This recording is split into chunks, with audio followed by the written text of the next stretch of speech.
எல்லோருக்கும் வணக்கம். 2 வெங்காயம், 4 பச்சை மிளகா. வெங்காயத்தை பொடியை நறுக்கி வச்சுக்கோங்க. பச்சை மிளகாவையும் பொடியை நறுக்கி வச்சுக்கோங்க. கொஞ்சம் போல கடலைப்பருப்பு, கொஞ்சமாக கடலைப்பருப்பு, 2 கொத்து கருவேப்பிலை, 1 பேக்கெட் சேமியா. வறுத்த சேமியாவாக இருந்தாலும் பரவாயில்ல, பருக்காத சேமியாவாக இருந்தாலும் பரவாயில்ல. வானல் வச்சு 1 ஸ்பூன் எண்ணெய், கொஞ்சம் கடுகு உளுத்த பருப்பு போடுங்க. வறுத்த சேமியாவாக இருந்தால் தண்ணி கொஞ்சம் கம்மியாக ஊற்றினா போதும். வறுக்காத சேமியாவாக இருந்தால் கொஞ்சம் தண்ணி அதிகமாக ஊற்றணும். சேமியா உப்புமால எப்பவுமே நமக்கு முக்கியமானது தண்ணி தான். அந்த கருவேப்பிலை பொரிஞ்சு வந்தோடனே கடலைப்பருப்பையும் வெங்காயத்தையும் போட்டுருங்க. வெங்காயம் முழுசாக வதங்கக்கூடாது. பாதி வதங்குற நிலையில் நம்ம நறுக்கி வச்சுருக்கோம் பாருங்கள் பொடியா பச்சை மிளகா, அந்த பச்சை மிளகாவை எடுத்து அதில் போடுங்க.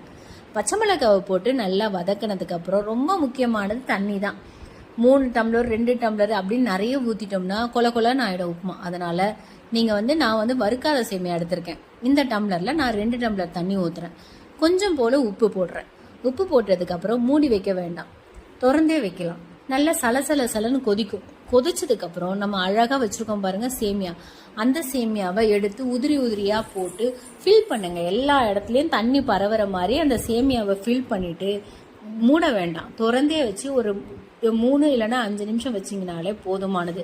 பார்த்தீங்கன்னா உதிரியாக நமக்கு சேமியா உப்புமா தயாராக இருக்கும். நூடுல்ஸ் மாதிரி இருக்கும், பார்க்கவே உதிரியாக தயாராகிடும். அதை ஒரு ஹாட் பேக்கில் வச்சுட்டு நம்ம எப்போ வேணாலும் சாப்பிட்லாம். சூப்பரான சேமியா உப்புமா ரெடி. மகிழ்ச்சியாக இருங்க. எல்லோருக்கும் வணக்கம். 2 வெங்காயம், 4 பச்சை மிளகா. வெங்காயத்தை பொடியை நறுக்கி வச்சுக்கோங்க. பச்சை மிளகாவையும் பொடியை நறுக்கி வச்சுக்கோங்க. கொஞ்சம் போல் கடலைப்பருப்பு, கொஞ்சமாக கடலைப்பருப்பு, 2 கொத்து கருவேப்பிலை, 1 பேக்கெட் சேமியா. வறுத்த சேமியாவாக இருந்தாலும் பரவாயில்ல, பருக்காத சேமியாவாக இருந்தாலும் பரவாயில்ல. வானல் வச்சு 1 ஸ்பூன் எண்ணெய், கொஞ்சம் கடுகு உளுத்த பருப்பு போடுங்க. வறுத்த சேமியாவாக இருந்தால் தண்ணி கொஞ்சம் கம்மியாக ஊற்றினா போதும். வறுக்காத சேமியாவாக இருந்தால் கொஞ்சம் தண்ணி அதிகமாக ஊற்றணும். சேமியா உப்புமால எப்பவுமே நமக்கு முக்கியமானது தண்ணி தான். அந்த கருவேப்பிலை பொரிஞ்சு வந்தோடனே கடலைப்பருப்பையும் வெங்காயத்தையும் போட்டுருங்க. வெங்காயம் முழுசாக வதங்கக்கூடாது. பாதி வதங்குற நிலையில் நம்ம நறுக்கி வச்சுருக்கோம் பாருங்கள் பொடியா பச்சை மிளகா, அந்த பச்சை மிளகாவை எடுத்து அதில் போடுங்க. பச்சை மிளகாவை போட்டு நல்லா வதக்கினதுக்கப்புறம் ரொம்ப முக்கியமானது தண்ணி தான். 3 டம்ளர் 2 டம்ளர் அப்படின்னு நிறைய ஊற்றிட்டோம்னா கொல கொலன்னு ஆகிடும் உப்புமா. அதனால் நீங்கள் நான் வறுக்காத சேமியா எடுத்திருக்கேன். இந்த டம்ளரில் நான் 2 டம்ளர் தண்ணி ஊற்றுறேன். கொஞ்சம் போல் உப்பு போடுறேன்.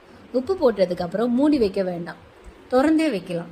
நல்லா சலசலன்னு கொதிக்கும். கொதிச்சதுக்கப்புறம் நம்ம அழகாக வச்சுருக்கோம் பாருங்கள் சேமியா, அந்த சேமியாவை எடுத்து உதிரியாக போட்டு ஃபில் பண்ணுங்க. எல்லா இடத்துலையும் தண்ணி பரவுற மாதிரி அந்த சேமியாவை ஃபில் பண்ணிவிட்டு மூட வேண்டாம், திறந்தே வச்சு ஒரு 3 இல்லைன்னா 5 நிமிஷம் வச்சிங்கனாலே போதுமானது.